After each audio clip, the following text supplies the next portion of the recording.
जो साथी बोले अपना परिचय देकर परिचय देगी ना। साथियों, मेरा नाम चरण सिंह दैया है। मैं पेशे से एडवोकेट हूँ। गांव मेरा चांग है और रिहाइश मेरी सेक्टर 23 में है। तो साथियों, आज की इस सभा की अध्यक्षता कर रहे अध्यक्ष महोदय, हमारे बहुत ही सीनियर साथी आदरणीय तंवर साहब, उमरा जी और भी सीनियर साथी बैठे हैं, और हमारे शेड्यूल कास्ट और बैकवर्ड समाज के बुद्धिजीवी, शेड्यूल कास्ट और बैकवर्ड समाज जहाँ इकट्ठा हो जाता है बहुजन समाज बन जाता है। सभी बहुजन समाज के बुद्धिजीवियों सभी को जय भीम, जय भारत। साथियों, आज ये बहुत अच्छी मुहिम छेड़ी है।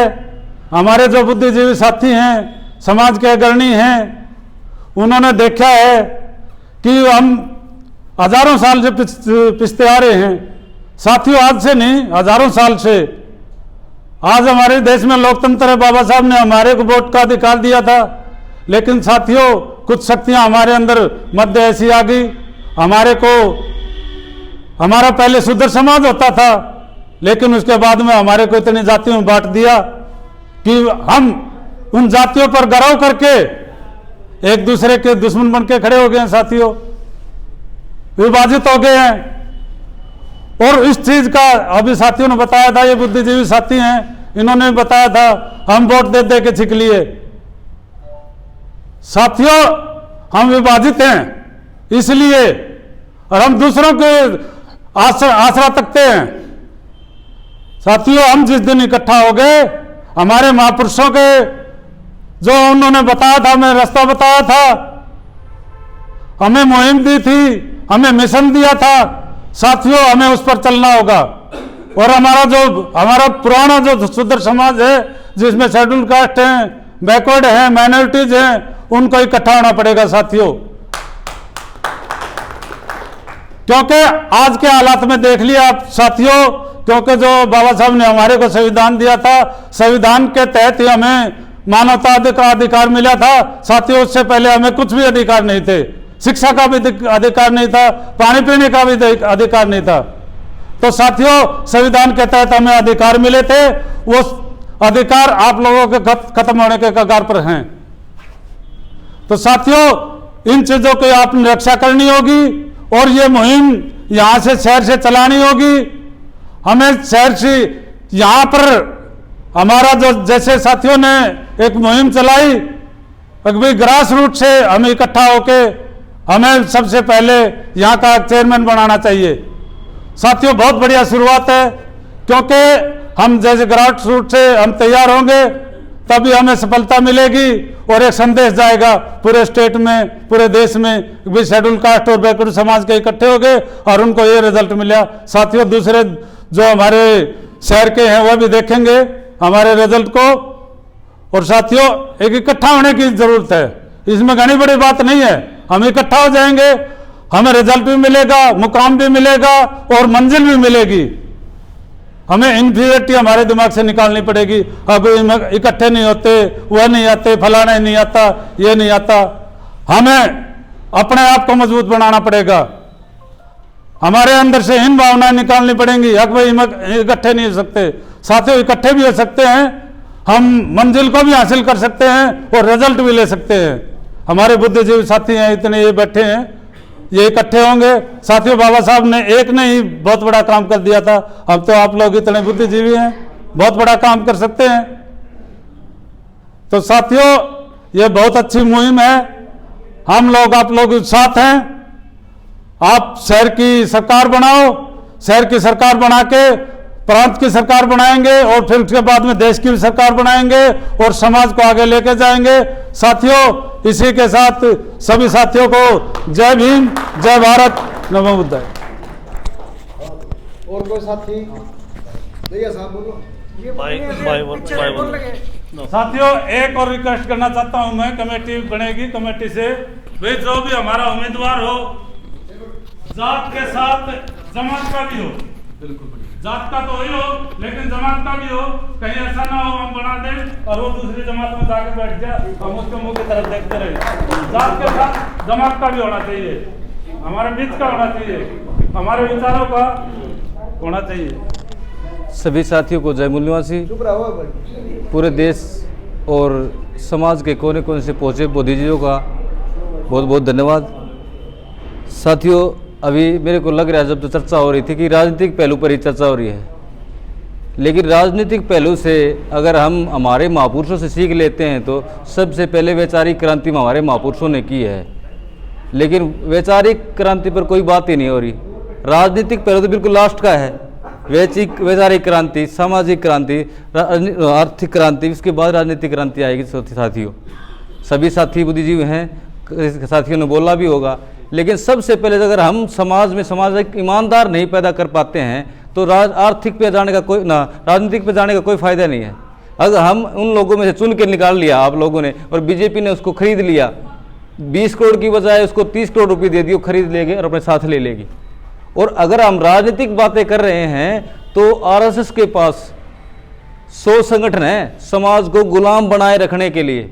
हमारे पास एक राजनीतिक संगठन से हम कुछ नहीं कर सकते।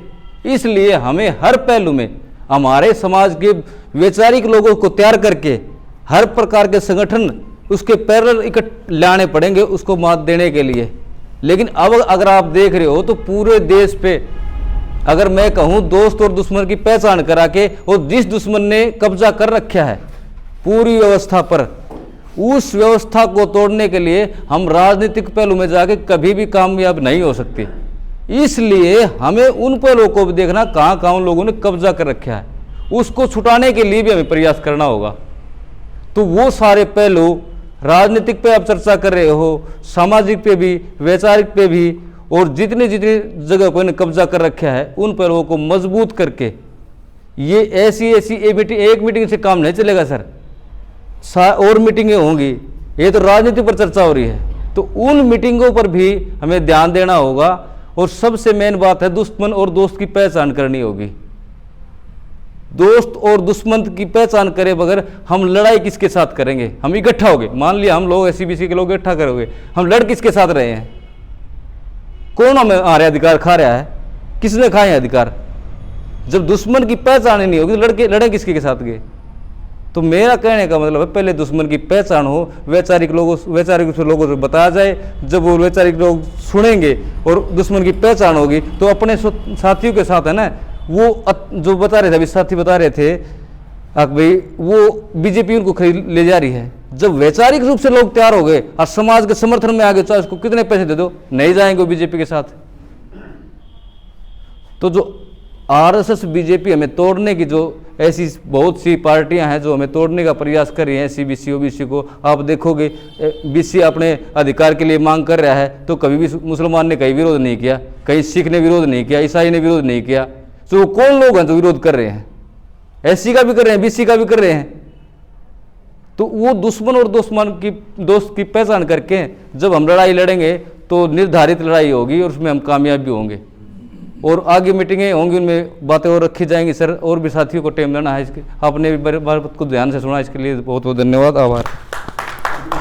और बात ये है, वैचारिक क्रांति तो बाबा साहब डॉक्टर अम्बेडकर ने, कांसीराम जी ने की, और उससे सबक भी लिया कुछ लोगों ने। आज जागरूकता करते हुए हैं। पहली जो मीटिंग हुई जिसमें हम सिर्फ 20 आदमी थे, आज कम से कम भी हम 65 आदमी बैठे हैं यहाँ पे।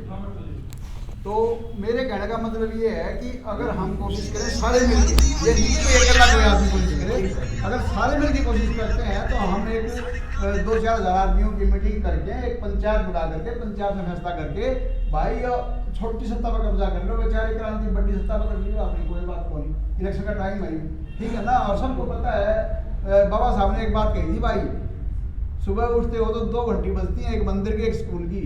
मंदिर में जाओगे तो भिखारी बनोगे, स्कूल में जाओगे तो अधिकारी बनोगे, ठीक है ना।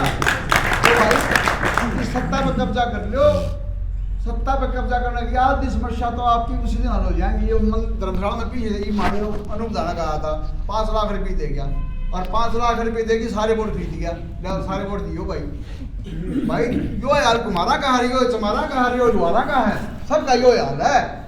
इस से निकलने के लिए भाई अपने आप, मैं एक छोटी सी बताऊंगा बात आपको भाई। यो रणबीर गंगुआ बैठा है मारे डिप्टी नुगा, मैं डिप्टी वो हूँ स्पीकर, क्रीमी लेयर की बात आई।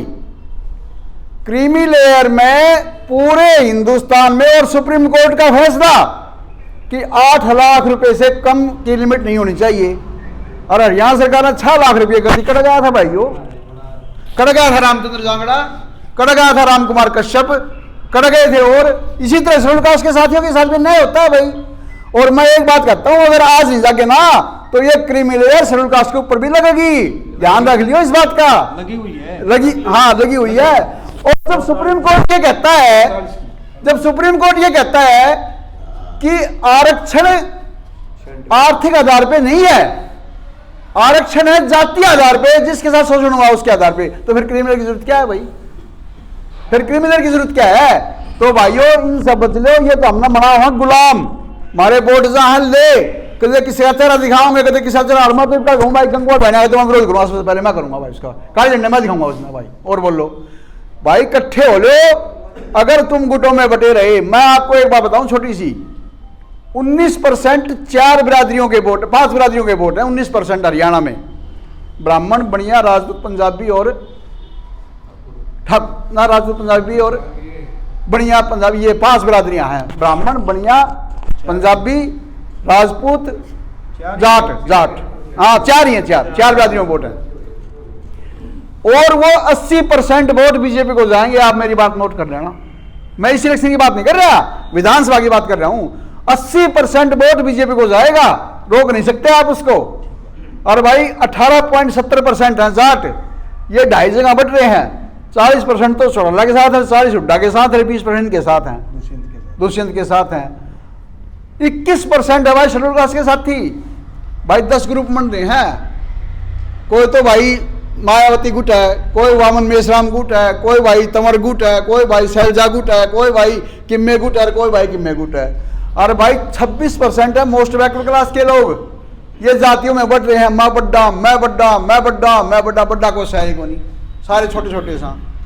भाई सोच लो, सरकारी नौकरी रही को नहीं, काम धंधे सारे मशीना खत्म कर दिए। अगर यो हाल रहा ना तो भाई कटोरा भी आपका हाथ में होगा, सोच लियो मेरी बात। आज हो सकता है मैं आपको बुरा लगता हूं, लेकिन कटोरा आपके हाथ में होगा आने वाले 20 साल के बाद। अगर यही हालत रहे तो भाई इसका एक ही इलाज है, सारे अपने अपने स्वार्थ छोड़िए, इकट्ठे हो जाओ और सत्ता पर कब्जा कर लो। अगर सत्ता आपकी होगी तो फिर आपका कोई ना कोई रास्ता निकलेगा, नहीं तो भाई वे चाहे बैठे पड़े रहियो। अब वो को साथी बोलना चाहता है तो बताओ भाई, साथी बोलो जी, बोलो बोलो।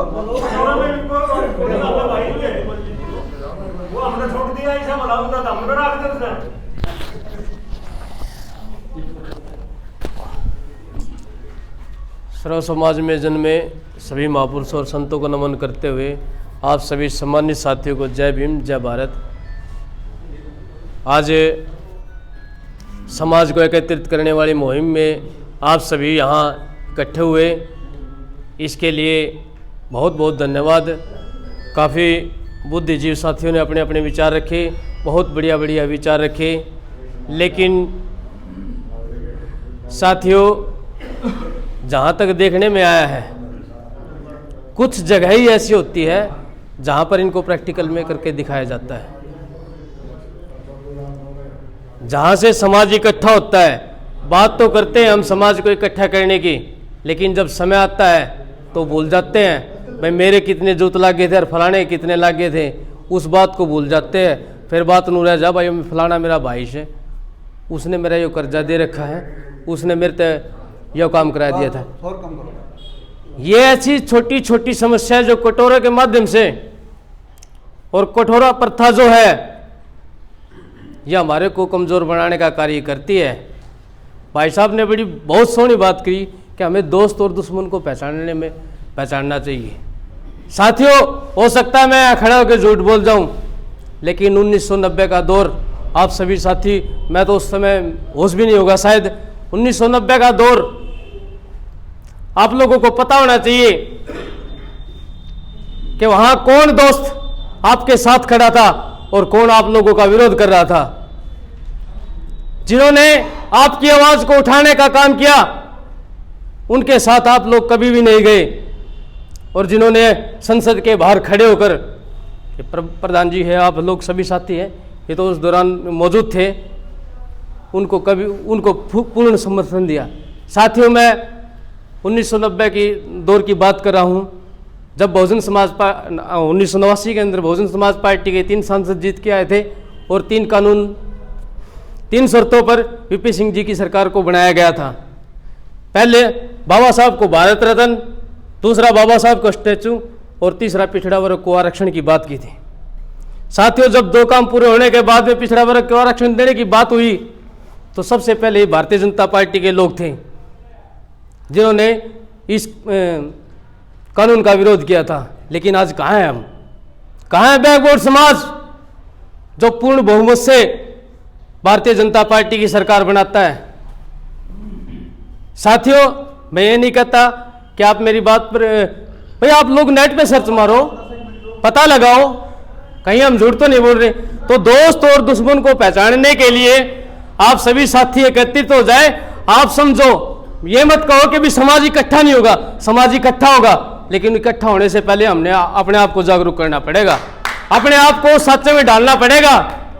साथियों, आप लोगों ने अभी बात की भाई चेयरमैन का चुनाव है, तो भाई ठीक है, जैसा समाज फैसला करेगा हम आप लोगों के साथ है। लेकिन हम भी अपनी बात करना चाहेंगे, तो आप लोगों से भी अनुरोध है कि आप हमारे को भी समर्थन देने का कार्य करें। जय भीम, जय भारत। जी, वो प्रेस नोट लेके हाजिर नहीं कर दूंगा, बस 5-7 आदमी तो पॉइंट हम बोल दो, फिर एक प्रस्ताव पास कराएंगे।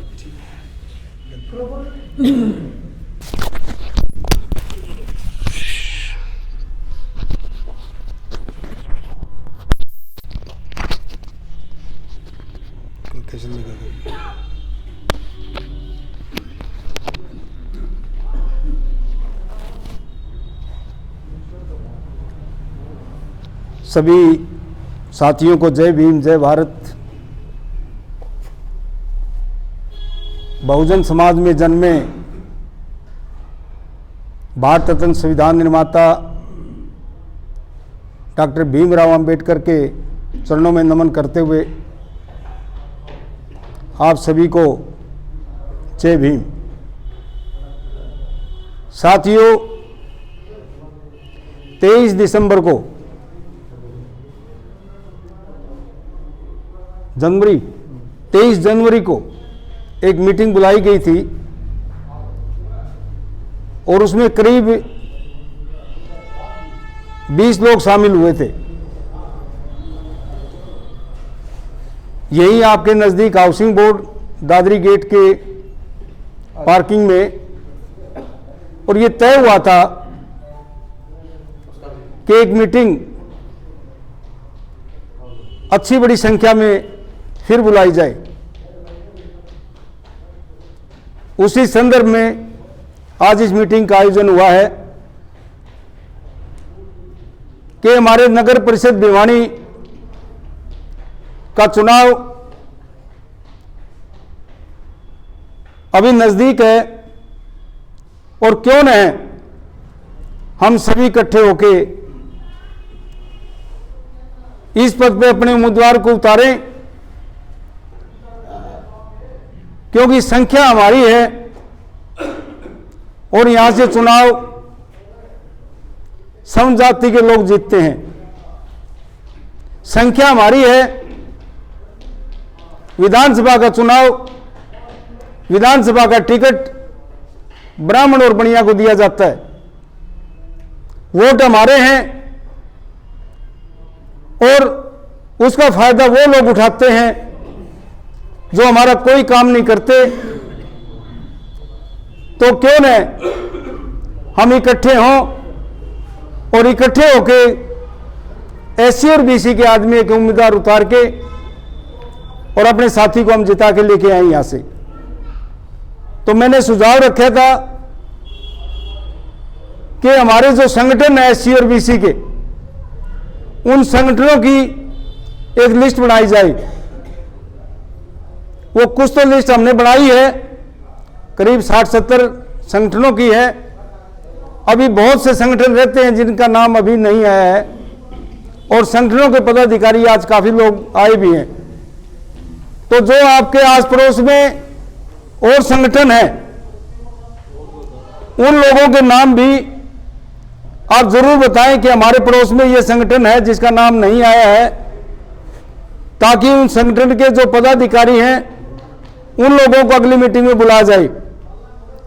मात्र 20 लोग थे पिछली मीटिंग में, अब इस बार 60, 70, 80 लोग हैं और अगली तारीख आज ही फिक्स कर लेंगे आपा, ताकि प्रचार करने में दिक्कत ना आए।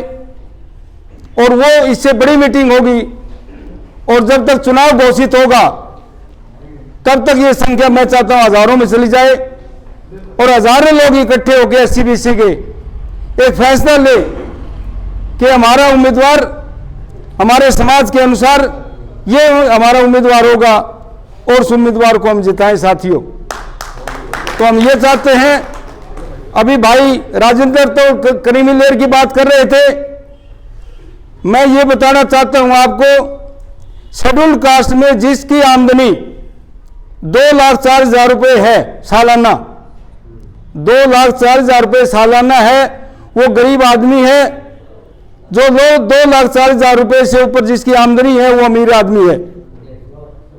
साथियों, बैकवर्ड क्लास में जिसकी आमदनी 6 लाख रुपए तक है वो गरीब आदमी है और 6 लाख रुपए से ऊपर वाला अमीर आदमी है।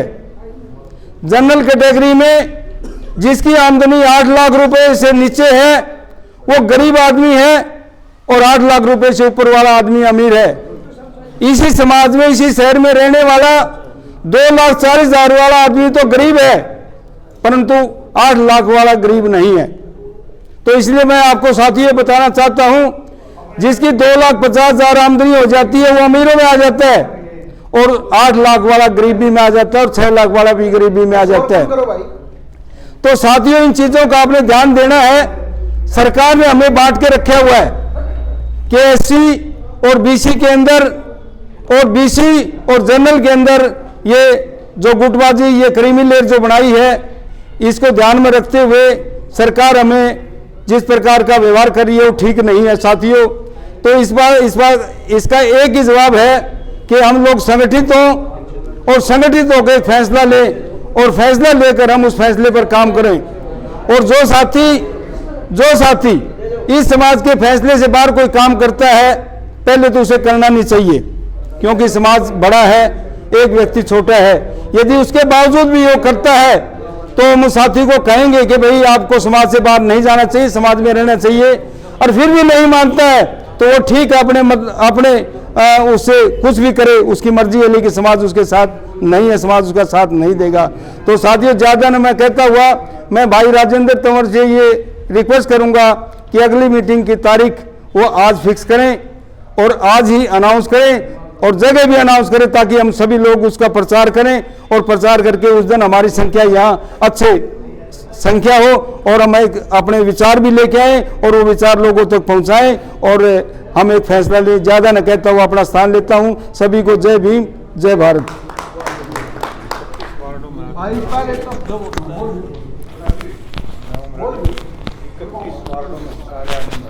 हैं? भाई पहले तो बताओ, ये तो साथी आए हुए हैं।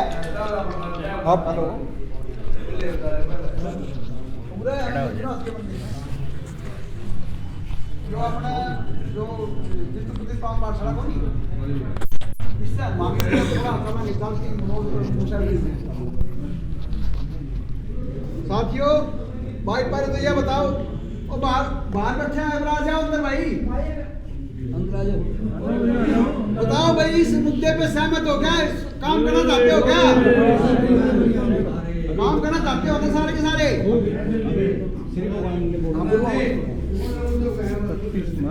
भाई जो नगर परिषद का चुनाव है, चेयरमैन जी का आगे एडवर्टाइजमेंट करें जब बात बनेगी। ऐसे हमें इकट्ठा होकर लड़ना है। एससी-बीसी के जितने भी संगठन है, जितनी भी जातियां हैं, तो नहीं, थोड़ा शोर कम कर दो भाई। भाई मैं 2 मिनट के लिए प्रार्थना करूंगा। भाई अजय जी हमारे बीच में है, हमारे अधिकारी रहे हैं, काफी बड़े और रिटायर हुए हैं और काम भी कर रहे हैं समाज के लिए, कि वो अपना विचार रखें। अजय दैया जी, लो जाओ इधर आ जाओ।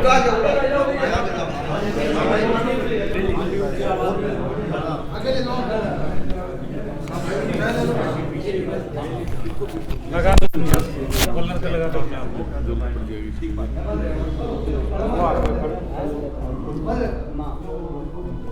अरे शोर कम करो। सभी साथियों को जय भीम जय मंडल। साथियों, जब तक ये दो नाम हम लेके और समाज में नहीं चलेंगे तो एकता थोड़ी सी अधूरी सी रह जाएगी, क्योंकि अभी बहुत बड़ी एक कमी है हमारे अंदर कि हम किसको कैसे रिकॉग्नाइज करते हैं। हम जय भीम को रिकॉग्नाइज कैसे करते हैं और जय मंडल को रिकॉग्नाइज कैसे करते हैं। तो सब हम स्पष्ट रूप से अगर इसको एक भाषा में ले लेंगे कि जय मंडल और जय भीम ये दो नाम हैं जो SC BC OBC को इकट्ठा करने में बहुत बड़ी पहल कर सकते हैं। बाबा साहब इतना बड़ा जो उन्हें वो दिया था एक टारगेट और सबके लिए जो काम किया था, अभी सब लोग महसूस नहीं कर रहे कि उन्होंने सबके लिए किया था, लेकिन मंडल जी ने जो एक रिपोर्ट दी अपनी, VP मंडल जी ने जो मंडल आयोग के अध्यक्ष थे, उनने जो लिखा है वो हूबहू बाबा साहब के सपनों को साकार किया है। बिल्कुल कंट्राडिक्शन कहीं भी नहीं है। बिल्कुल उनने जो चाहा था मंडल आयोग में सारी वैसी की वैसी चीजें जो संविधान में एक उन्होंने इच्छा जाहिर की थी कि ऐसा संविधान होगा, ऐसे लोग इकट्ठे होंगे और ऐसे सबके लिए एक सम्मान न्याय और सब कुछ होगा। तो साथियों, सबसे पहले तो बड़ी बात यह है कि जैसे हम टारगेट लेके चल रहे हैं मेयर के इलेक्शन का, वैसे भी सबसे पहले हम सभी साथी ये तो एग्री हो जाएं कि इकट्ठा होने में सबका फायदा है। बिल्कुल। कोई साथी ऐसा हो जो ये नहीं चाहता हो इकट्ठा नहीं होना चाहिए, वो हाथ उठा सकता है अपना, क्योंकि उसके हो सकता है उसके मन में बहुत अच्छी कोई क्यूरी हो या वो अपनी एक्सप्लेनेशन देना चाहता हो। अब इकट्ठा होने में कोई फायदा नहीं है, नुकसान है, तो साथी बता सकता है। क्योंकि हमारे तो बुजुर्गों ने यही बताया कि संगठित हो, और संगठन का हम मीनिंग अलग निकाल गए। हम घर घर के संगठित हो गए घर घर में, और वो संगठित होना हमारे लिए बहुत हानिकारक हुआ कि हम असंगठित ज्यादा हो गए उस संगठनों की वजह से, और वो हो गए। रही बात ये प्लेटफार्म जो हुआ, ये एक प्लेटफार्म होगा साथियों, सामाजिक एकता का प्लेटफार्म, SC BC OBC की एकता का प्लेटफार्म होगा। ये कोई पॉलिटिकल पार्टी नहीं होगी। एक बार ये एक्सपीरियंस है, क्योंकि पॉलिटिकल पार्टियों में हमने खूब इलेक्शन लड़ लिए, आज भी है पॉलिटिकल पार्टी, कल भी थी, आजादी के बाद में पॉलिटिकल पार्टियां तो रही है, कोई किसी रूप में कोई किसी रूप में। तो उसका रिजल्ट तो हम देख रहे हैं कि जैसा है वो वैसा ही है। लेकिन आज एक मंच पे, क्योंकि हम सभी बुद्धिजीवी हैं, पढ़े लिखे हैं, थोड़ा सा समझ भी बड़ी है, हमने महापुरुषों को पढ़ा है। ऐसा नहीं है कि सामाजिक क्रांति के लिए उन महापुरुषों की जीवनी सबसे बड़ा एक वो है, बेस है। और वो लगभग यहाँ जो साथी बैठे बहुत बुद्धिजीवी है, सबने पता भी है, और वो आगे अपने जिन साथियों को नहीं पता उनको बता भी सकते हैं। और ये हमारी ड्यूटी बढ़ती है। जो आदमी इन चीज़ों से सहमत नहीं है, उसको अगर आप अच्छी तरह समझ पाए हो तो उसको अच्छी तरह समझा दोगे, वो आपकी बात को मान जाएगा और दूसरे के साथ नहीं जाएगा। तो साहब ने जो बताया ना, जो 50-50% ये है, ये वास्तविकता है। बढ़ जाते हैं हम, खूब बढ़ रहे हैं, छोटे छोटे उनके लिए, बड़ा हमारा कुछ भी नहीं है। एक छोटे से नेता के पीछे हम गोरे, उसके बेचारे पल्ले भी कुछ भी नहीं है, उसका बेस भी कुछ भी नहीं है। लेकिन हम अगर इस प्लेटफार्म को कामयाब करेंगे, इस प्लेटफार्म को अगर स्ट्रेंथन कर देते हैं, तो एक ऐसा एक्सपीरियंस जाएगा कि जो पार्टियां जो आज SC सेल का अध्यक्ष बनाती है, ये बनाती है, वो पार्टियां आपके जिनको आप वो कर रहे हो उनको अध्यक्ष और उनको CM का पदाधिकारी भी बनाने के लिए मजबूर हो जाएंगी। तो ये मजबूरी का है। लेकिन उसके बाद में अगर हम इकट्ठा हो जाते हैं और इकट्ठा होकर लड़ते हैं और यहाँ एक अपना एग्जाम्पल पेश कर देते हैं कि हमारी एकता का ये रिजल्ट है कि हमने ये किया, तो उसमें साथियों सबसे पहले तो ये मनमुटाव नहीं होना चाहिए कि वो कैंडिडेट कौन होगा कौन नहीं होगा। सबसे पहले एकता होगी। उसके बाद में जो समाज, जो प्लेटफार्म, जो 200 आदमी कमेटी बनेगी ना, इसमें कोई प्रधान जी, कोई प्रधान या कोई भी पोर्टफोलियो नहीं होगा, वो एक प्लेटफार्म होगा। सभी संगठनों से होगा, सभी कास्ट से होगा, और सभी बुद्धिजीवी जितने भी हमारे एक्सपर्ट हैं सभी उसके मेंबर होंगे, और सब मिलजुल के कंट्राडिक्शन जहां हो गया वहां पे फिर बंटवारा शुरू हो जाता है। प्रधान जहां बना दिए वो बना दिए तो वहां बंटवारा शुरू हो जाता है, यार उसको बना दे तो बढ़िया था, उसको बना दे तो बढ़िया था। हमने बहुत सोच समझ के स्टेप लेना पड़ेगा अगर इसको इस एकता को कायम रखना है और इस मुहिम को आगे पहुंचाना है, नहीं तो ये एक खेल का वो हो जाएगा। कल भी इकट्ठे हुए थे भाई गड़े, बड़ी एकता बढ़ेगी। और आपसे पहले तो सब घड़ियाली आंसू बहाने के लिए बहुत बड़े बड़े नेता और बड़े बड़े संगठन इकट्ठे होने शुरू हो गए हैं। ये एससी के लिए गलत हो गया भाई, हम भी लड़ेंगे उनके लिए, हम भी तुम्हारे साथ हैं, हम भी मेमोरेंडम देंगे, हम कोर्ट में चले जाएंगे।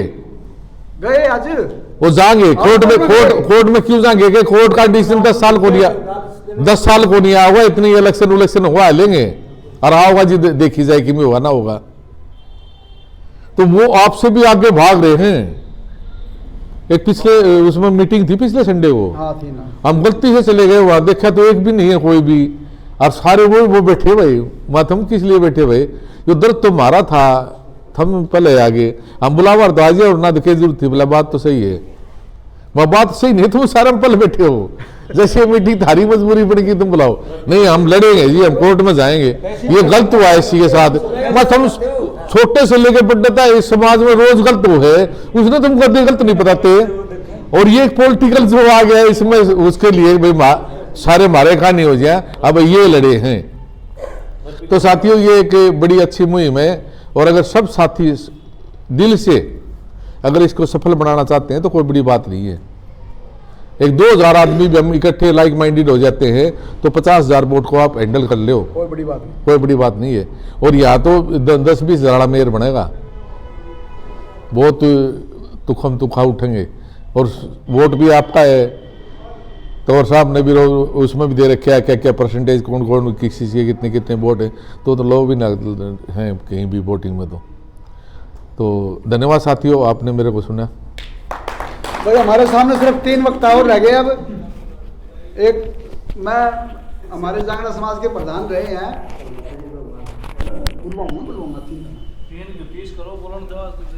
बोल लेंगे और बात बोल आज जांगड़ा किसी ने कितने को जाना, आज खतरा यही है भाई, फिर कोई भी कहते कोई भाषण में मेरा फोन आ गया, मेरा नु आ गया, बैठ जाइए, बुला लो सबको, लो ये लगा लो थोड़ा कलर के।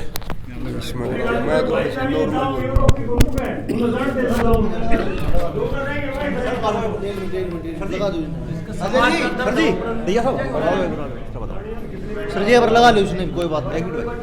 आवाज ये है कि आप नहीं, अब लगा लो इसने आवाज हमारी, कोई लाखों लोग देखे इसने भी शर्ट बोलो SCBC, जय भीम जय मंडल। श्री राम जांगड़ा कहते हैं संगे शक्ति युगे युगे। जब भी कोई आपत्ति आती है और इकट्ठे हो जाते हैं तो वो उसका समाधान निकलता है।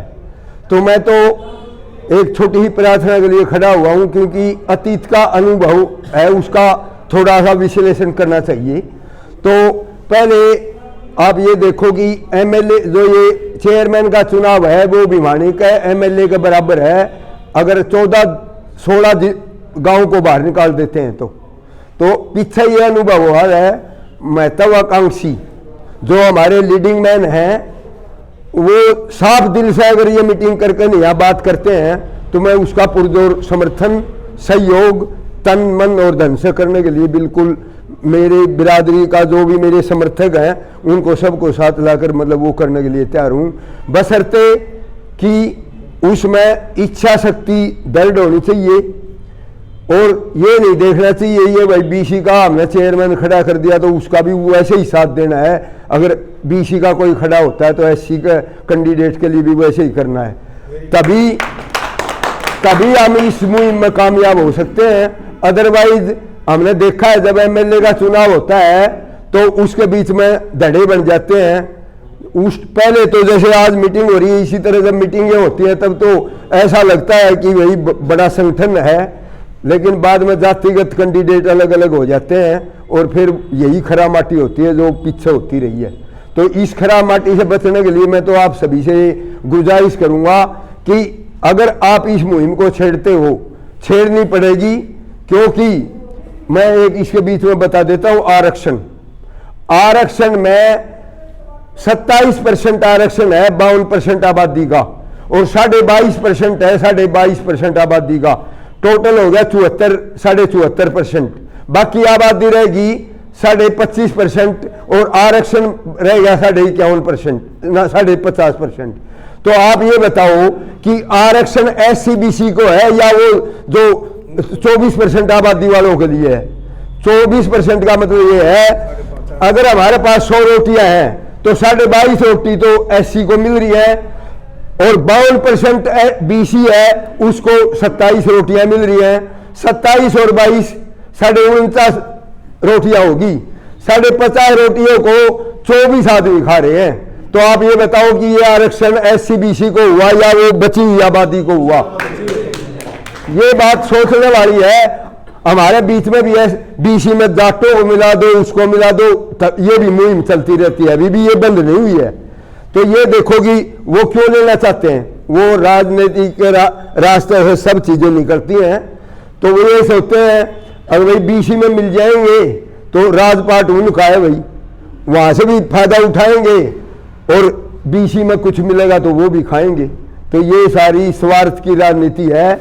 तो मैं ये सभी से, आप सब समाज के करीम आदमी यहाँ बैठे हुए हैं, और जो अग्रणी आदमी है दलबीर उमरा जी हैं, दैया साहब हैं, राजेंद्र तंवर हैं, और ये अपने क्या नाम है विनोद जी को मैं पहली बार देख रहा हूँ, हो सकता है ये आते रहे होंगे, लेकिन और बीच में बहुत सारे लगभग जाने पहचाने चेहरे लग रहे हैं। तो मैं तो आपसे हाथ जोड़ के यही गुजारिश करता हूँ कि इस मुहिम को तन मन धन से निस्वार्थ भाव से पूर्ण दृढ़ इच्छा शक्ति से आगे बढ़ाएं, और भिवानी में एक नज़ीर पेश करें, ताकि आगे हरियाणा के दूसरे जिले भी हमारी रीस करके न और इस मुहिम में जुड़े।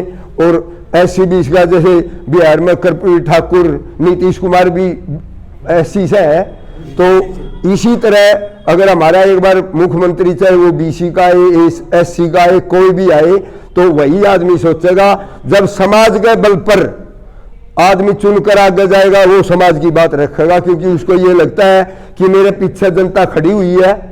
अगर बैसाखियों पर आदमी चलेगा तो बैसाखियों पर ही रहेगा वो, क्योंकि अगर बैसाखी उससे छीन ली तो वो गिर जाएगा। तो जी जैसे पार्टियों के मुहिम में आकर आदमी MLA MP बनता है, वो वहां जाकर बोल नहीं सकता। चाहे रामचंद्र जांगड़ा हो, चाहे रणबीर गंगवा की अभी जिक्र किया था, वो इसलिए नहीं बोल सकते। सोमवीर क्यों बोल रहा है? क्योंकि वो यहाँ जाटों ने बनाया है MLA, वो पता है आज मैं इस्तीफा दे दूंगा तो कल फिर बना देंगे। अगर वो खड़ा नहीं होता तो गिर जाता। अभी वो साथ में खड़ा हुआ ये किसान मुद्दे में, तो वो बिल्कुल उससे भी स्ट्रांग हो गया जो पहले था, क्योंकि उसने त्याग की भावना की है।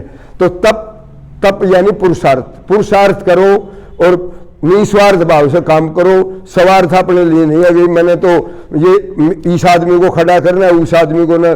जैसे सर्वजातीय SC/BC के जो पंचायत निर्णय ले, और बाकी अगर कोई हमसे टैक्स जाएगा उसको बाद में हम सब मिलकर देखेंगे।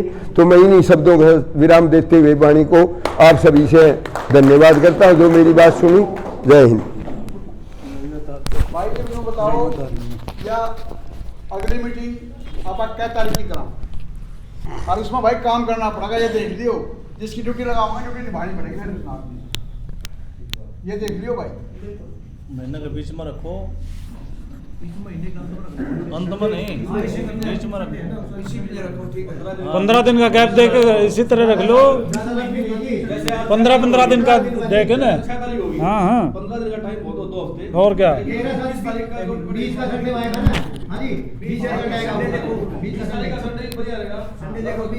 भाई एक बार ताली बजाओ अपने बीच में। हमारे एक पत्रकार महोदय अपने समाज से हैं, अशोक बिलावल जी,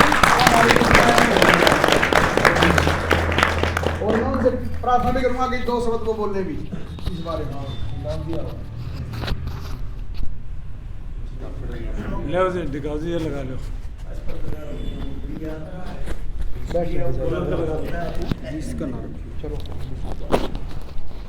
27 तारीख की मीटिंग रखें, नहीं 27 की।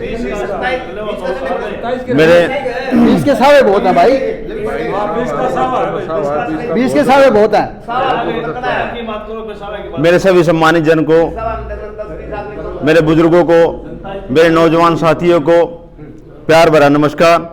और ये जो आज एकता हुई है हमारी, जो कर्मठ साथी या मजबूत साथी इकट्ठे हुए हैं, उसके लिए सभी को बधाई। साथियों, चल चला चल अकेला मेला जुड़ता जाएगा। तो आपको ये नहीं समझना कि आज हम यहाँ 100 आदमी इकट्ठे हुए हैं कहीं कमजोर हैं। साथियों, एक दुर्भाग्य की बात है कि हरियाणा में 17 सीटें अनुसूचित जाति और बीसी की आरक्षित है। इसके बावजूद जो व्यक्ति 6 विधायक चुनकर जाते हैं उनका उप मुख्यमंत्री या सीएम चुना जाता है। और हम आज भी वर्तमान में केवल जेजेपी की बात करें तो उनके पास केवल 9 विधायक है और आज उस व्यक्ति को पूरा प्रदेश सौंपा हुआ है। जबकि हमारी ये तो कहते हैं 27%, हम 80% हैं और हमारे ऊपर राज कर रहे हैं केवल 20% के लोग। मतदान करने के लिए कौन जाता है? पिछड़े वर्ग के लोग, अनुसूचित जाति के लोग। बूथों पर आप देखोगे लंबी लाइनें, कतारें किन की होगी? शोषित समाज वालों की होगी, मजदूर वर्ग की होगी। व्यापारी धन्नाड़ वो कभी भी तकरीबन 50% अपना मतदान भी करने के लिए नहीं जाती।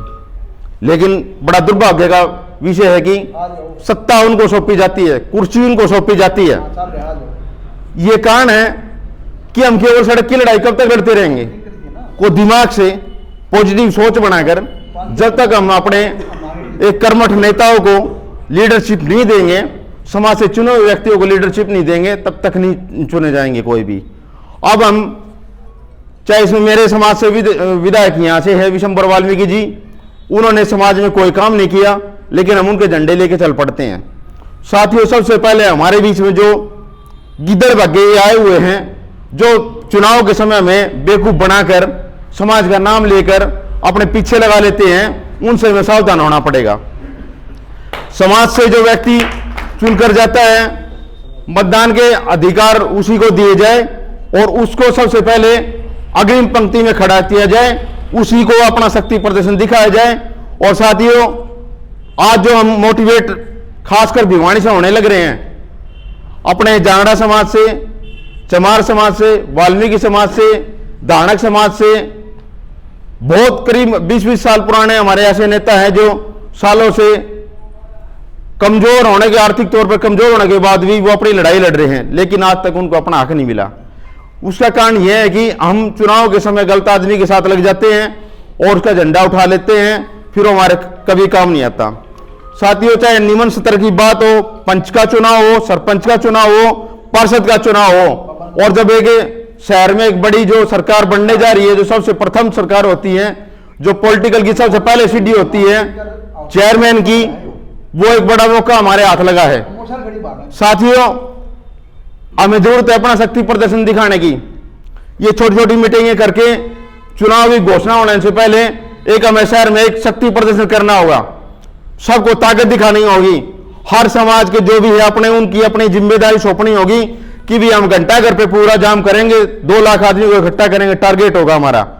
उन 2 में से अगर हम 70,000 आदमी भी इकट्ठे कर लेते हैं तो हमारी सफलता बहुत बड़ी सफलता होगी। साथ ये नहीं है कि आज हम 10 आदमी इकट्ठे हुए और यहां से बात करके उठ गए, एक संकल्प लेकर, एक मिशन लेकर यहां से उठना है, एक ताकत के हिसाब से उठना है। और कोई भी एक आएगा, कोई हमें परोस के कोई थाली में देगा, वो समय नहीं। तो बाबा साहब ने इतना कुछ किया, शिक्षा ग्रहण की, उन्होंने ताकत ग्रहण की, उन्हीं को किसी ने नहीं दिया, उनको लड़ना पड़ा। तो आज का समय तो बहुत चाणक्य नीति का बना हुआ है। व्हाट्सएप है, इंस्टाग्राम है, फेसबुक है, उनसे भ्रमित मत हो, अपनी ताकत को समझो। हम वो हाथी हैं जो अपनी ताकत को समझ नहीं पा रहे हैं। आज शहर की बात करें तो सबसे ज्यादा वोटिंग हमारे ही समाज की है, हमारे मत है, लेकिन हमारे ऊपर वो जो एक दैया साहब ने कही थी कि अब सब हमारे पुचकारने के लिए आने लग रहे हैं कि हम आपका हाईकोर्ट में केस लड़ेंगे, वो लड़ेंगे। वो हमारे कभी ना ही तो मदद के लिए आगे आए हैं, ना ही आएंगे। तो साथियों, सबसे पहले एक भिवानी से एक अच्छी शुरुआत की जाए। चेयरमैन के जो चुनाव में हैं, जो सभी वर्ग के हैं, उनसे इच्छा पूछी जाए कि कौन कैंडिडेट बनना चाहता है, और उनको देखकर हम अपने चाहे 100 आदमी क्यों ना हो जो इसके इच्छुक है, चेयरमैनी के चुनाव के उनको साथ बिठाकर उनकी मतगणना करें हम खुद।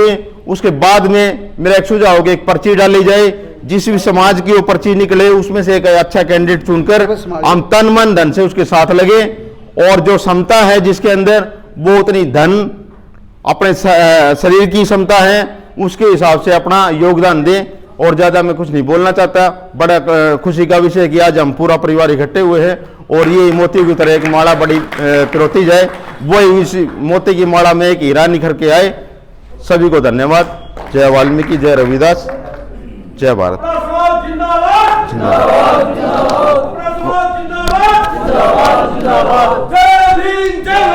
जय भीम, जय भारत। समाज को जोड़ने वाले विचार आपने अपने समाज के जागरूक साथियों के बीच में रखे। और कोई साथी अपने विचार रखना चाहता हो? अपने समाज को प्रधान जी लगा लो।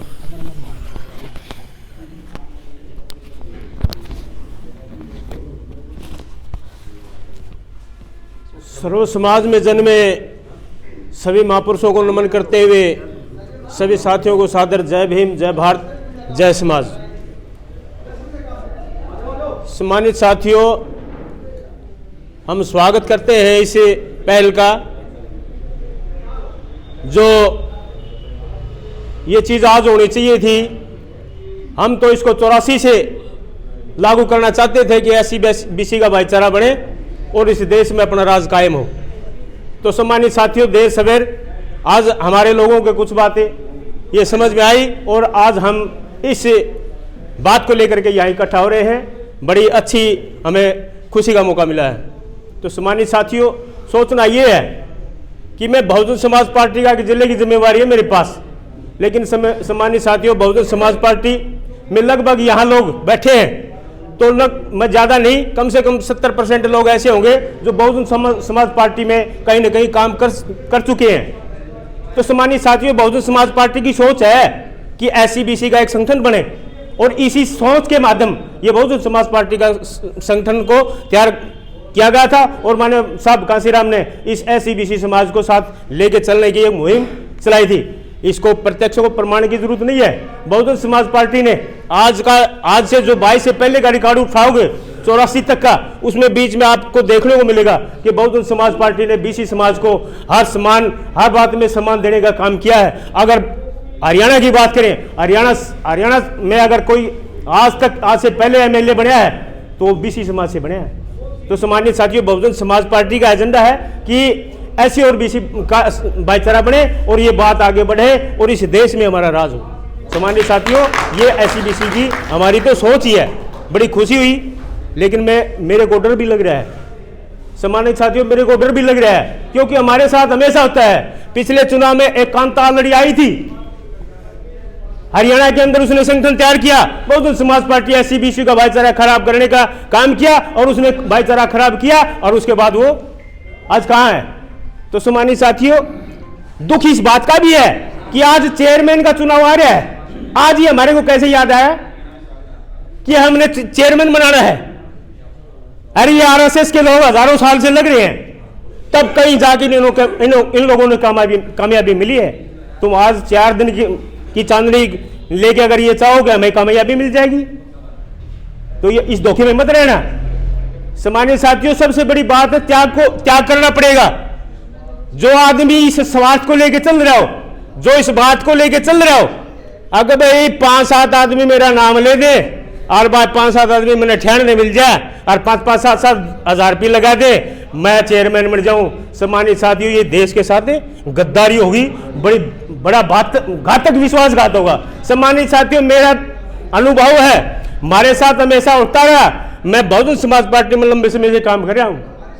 सम्मानित साथियों, समय समय पर ऐसी बातें हुई हैं, काफी बैठकें हुई हैं, हमने देखा है कि हमने उस बात को सिरे भी चढ़ा दिया, लेकिन हम उसको मंजिल तक नहीं ले जा पाए। तो सम्मानित साथियों, हमने सोचना पड़ेगा। इसमें मेरा विशेष करके एक सुझाव है, जितने साथी यहाँ बैठे हैं ये अपने अपने दस्तक दे के जाएं इसमें रजिस्ट्री में, और इनमें से कोई कैंडिडेट ना हो, इनमें से कोई अपने आप को कैंडिडेट ना माने। अगर इनमें से कोई कैंडिडेट हो गया तो सबसे पहले विरोध करने वाला मैं हूंगा। मैं चुनाव लड़ूंगा उसके सामने, अगर इनमें से कोई कैंडिडेट होगा। अगर इन लोगों की नीति अगर समाज के प्रति ठीक हुई तो समाज देगा वो आदमी, समाज ही ना मिलेगा और समाज ही इसको चेयरमैन बनाएगा। मैं बहुजन समाज पार्टी का एक सच्चा सिपाही हूं और बहुजन समाज पार्टी का आज इस प्रदेश की बात करता हूं मैं, प्रदेश में पूरे प्रदेश में 5% वोट मायने रखता है। आज 1.5% का, आज पौना % का अभय सिंह चौटाला के पास 0.5% वोट है और ये कहता है कि मैं आने वाला मुख्यमंत्री हूं। सम्मानित साथियों, हम 5% का दावा करते हैं और मैं आप लोगों को विश्वास देना चाहता हूं, बहुजन समाज पार्टी राष्ट्रीय पार्टी है और उसका एक सच्चा सिपाही हूं।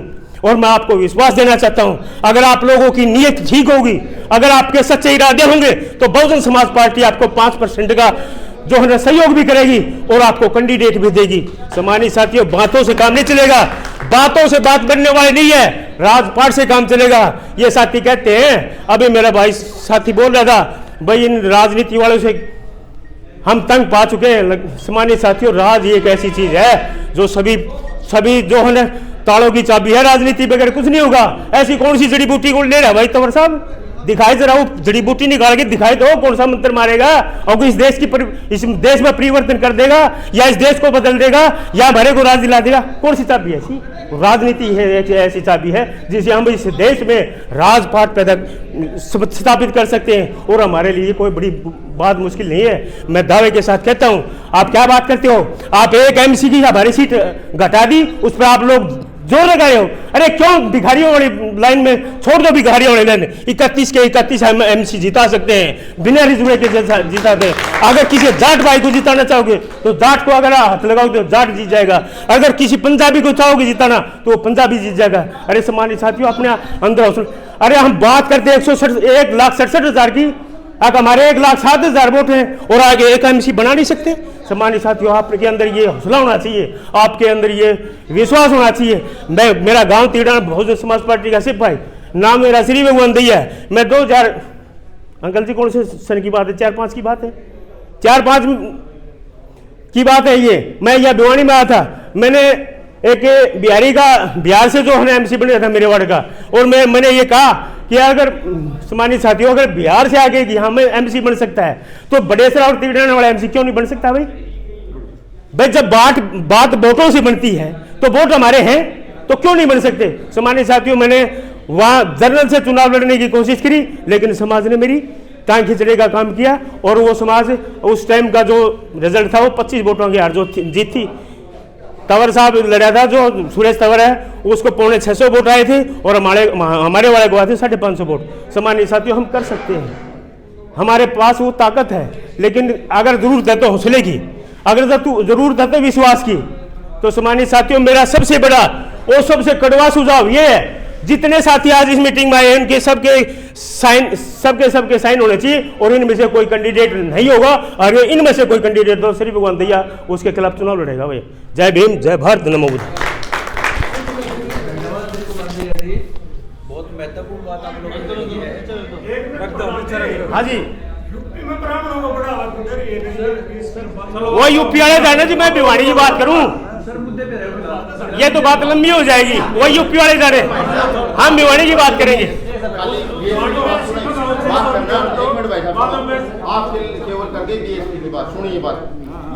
ऐसा है नहीं, मैंने बात करी SC और BC की, मैंने बात करी SC और BC की, और मैं बहुजन समाज पार्टी का एक जिले का अधिकारी हूँ, मैंने मेरी बात तो रखनी पड़ेगी, ये मेरा कर्तव्य बन गया।